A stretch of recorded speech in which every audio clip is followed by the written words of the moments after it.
माँ का राज।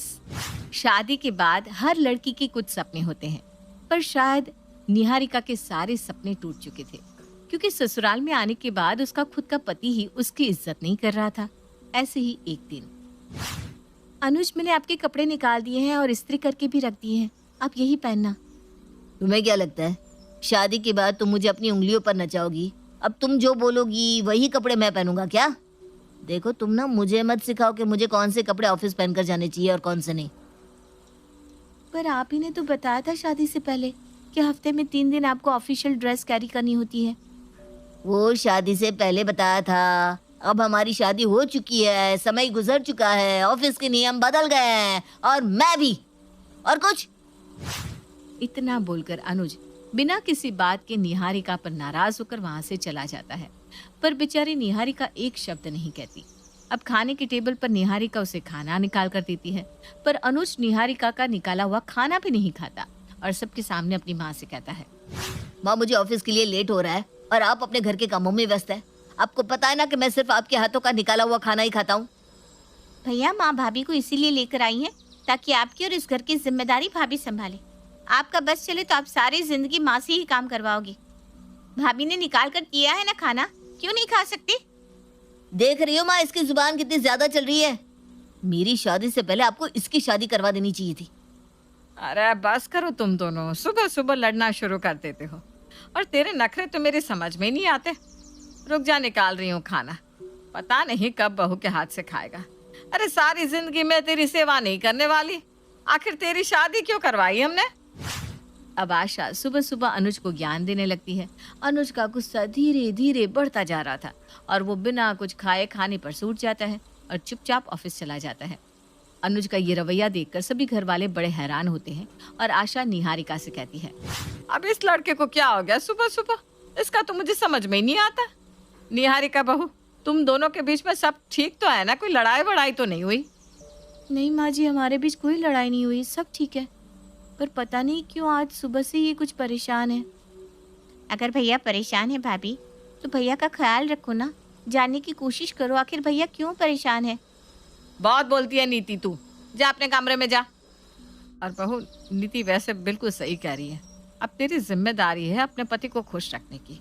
अगर वो किसी बात से नाराज है तो जानने की कोशिश कर, क्योंकि मैं रोज रोज घर में सुबह सुबह कलेश नहीं देखना चाहती। और नई बहू के आते ही घर में कलेश हो, ये बात आसपास के लोगों को पता चल गई ना, तो पता है कैसी कैसी बातें करेंगे। जी माँ जी। निहारिका को आए अभी कुछ ही दिन हुए थे, पर इन कुछ दिनों में निहारिका हर वो कोशिश कर रही थी ताकि वो अपने ससुराल में ढल सके और अनुज की नाराजगी को खत्म कर सके। पर अफसोस ऐसा नहीं होता और अनुज की नाराजगी समय के साथ धीरे धीरे बढ़ने लगती है। ऐसे ही एक दिन पूरा परिवार तैयार होकर मंदिर जा रहा था, तभी अनुज घर वालों से कहता है, माँ, क्या जरूरत थी मंदिर में पूजा रखवाने की? घर में भी तो पूजा रख सकते थे। आपकी वजह से मुझे पूरे दिन की छुट्टी लेनी पड़ रही है ऑफिस की। ज्यादा नाटक मत कर।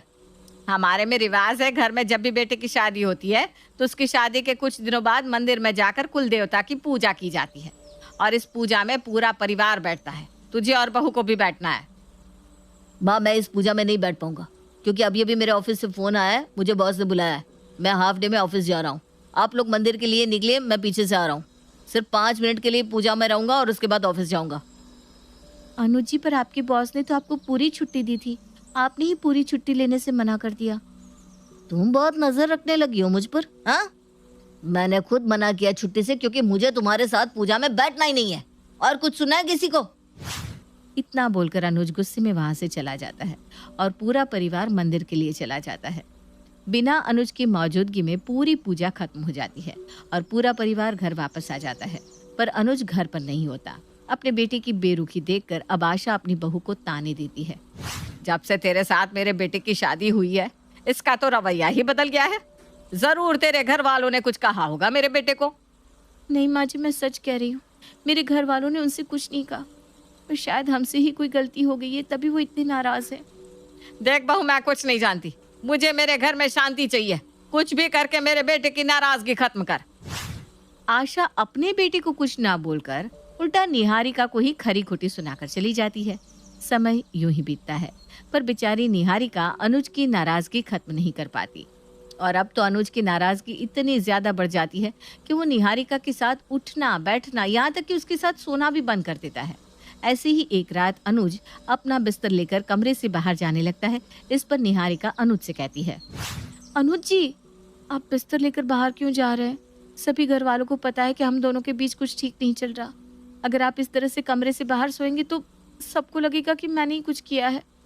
जिसको जो सोचना है सोचने दो, मुझे कोई फर्क नहीं पड़ता, पर मैं अब तुम्हारे साथ नहीं सो सकता। तुम्हारी शक्ल से चिढ़ होने लगी है मुझे। इतना बोलकर अनुज अपना बिस्तर लेकर बाहर हॉल में सोने के लिए चला जाता है।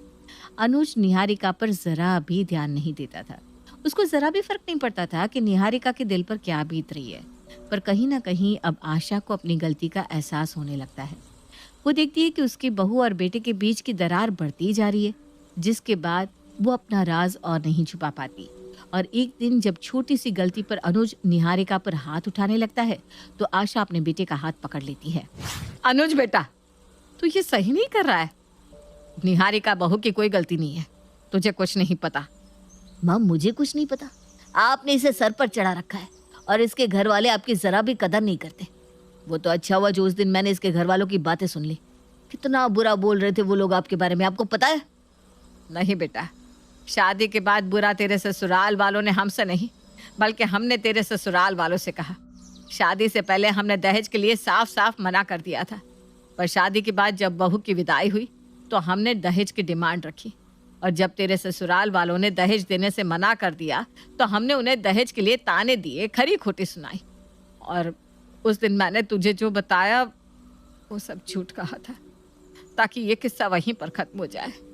पर मुझे नहीं पता था कि मेरे एक झूठ की वजह से मेरे बेटे और बहू के रिश्ते में दरार आ जाएगी। बहू सब कुछ जानती थी, पर उसने तुझे कभी सच नहीं बताया और ना ही मुझे कभी कुछ कहा। गलती हमारी है बेटा, मुझे माफ कर दे।